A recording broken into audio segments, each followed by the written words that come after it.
Paradise Valley Conservation Area. The land was used primarily for farming and small-scale timber production. Although carefully stewarded, it was working land and significantly altered.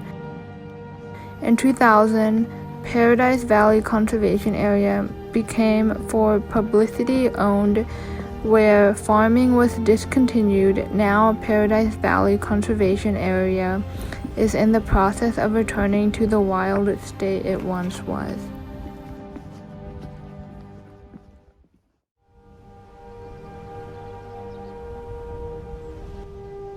The tree canopy is the backbone of all life within a forest. Comprised of the tallest trees, the canopy serves many purposes, both to wildlife and humans alike. To wildlife, the tree canopy is crucial for the survival of many animal species, such as the spotted owl and flying squirrel. To species like these, the trees are a habitat that protects them from potential predators.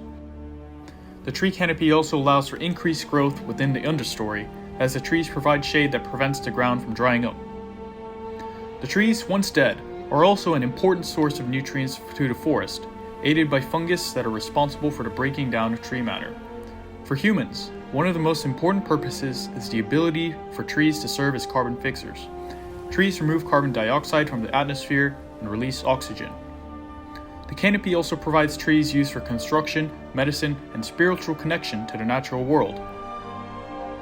In the Metamorphosis by Ovid, the story of Artemis and Actaeon is a great example of how tree canopies play an important part in literature, as it demonstrates the human connection to the tree canopy. In the myth of Artemis and Actaeon from Ovid's Metamorphosis, it starts off with a hunter and his buddies. This hunter is Actaeon, and in the story, there's the detail or mention of him owning a lot of dogs that helped him on his hunts. In the scripture, it explicitly mentions how young Actaeon and his friends had hunted, killing beasts of every sort, and now the mountain slopes were stained with blood. And Actaeon, after all this slaughter, at noontime he catches Artemis, also known as Diana, the goddess of wild animals and hunting, bathing. And as punishment for catching sights of Diana in such a vulnerable private situation, she turns Actaeon into a stag. You might think, oh, being turned into a stag isn't that bad. But that's where the detail of his numerous numbers of hunting dogs comes into play. Because the pack is keen for prey, he has to race away from his own hounds. So you have a situation where what used to be your companions are now ripping you apart. In other words, a reversal has happened, where the hunter is now being the hunted. Diana was so agitated by Actaeon after transforming him into a stag, saying, "Now go.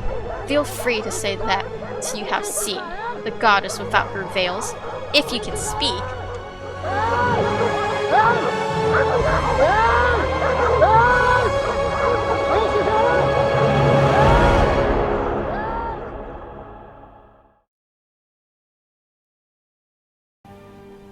Some interpret this as a cautionary tale of the horrific consequences of humanity's greed, where Actaeon represents humankind's greed because he dared to see what was only meant for the gods.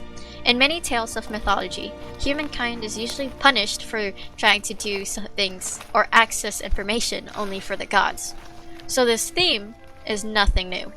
Usually the shadows created by the forest canopy and foliage by the sun acted as a cloak for Diana, or Artemis, and it hid Artemis from others. However, the fact that Actaeon happens to catch sight of her at noon is fundamental, in that at noon, shadows no longer are casted, and everything that is usually shielded by shade of trees are now exposed, which connects back to the ecology aspect of the forest canopy. Not only does the canopy cloak gods of mythology, but also cloak the forest floor.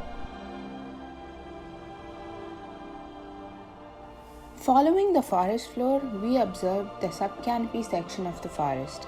It has several animal homes, including that of the pileated woodpecker and other rodents.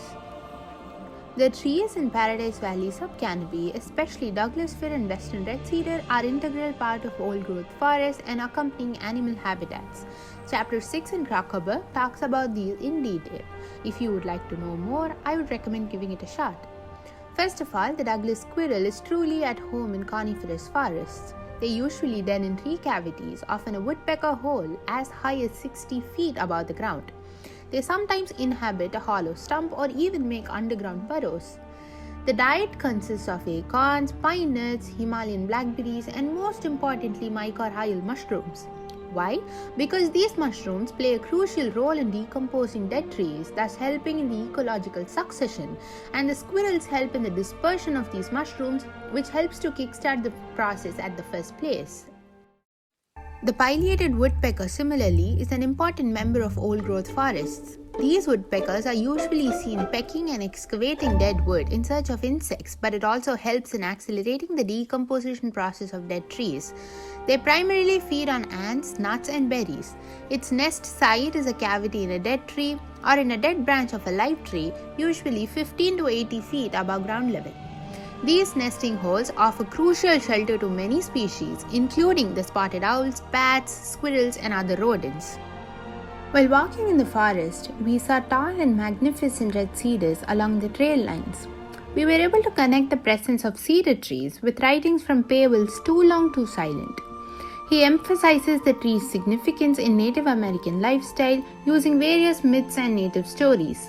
His work teaches us how storytelling is an important way of passing down cultural heritage and significance to generations to come. Pavell talks about the spiritual connection of the cedar tree with native culture and how they are guided by the Great Spirit. Red cedar's utilitarian and economic benefit also makes it an important part of the native culture. Pavell describes how cedar provides humans with clothing through a story of a girl who prays to the tree during harsh weather and learns to make clothes using the tree's inner bark. Similarly, logs from cedar provides wood sufficient enough to construct dugout canoes for transportation. A very significant event is when the cedar trees sacrifice their lives and let humans build homes out of it. By these stories, we understand that natives don't just see cedars as trees, but as mentors to humans, and sometimes even as a selfless mother who would go to any extent for her children.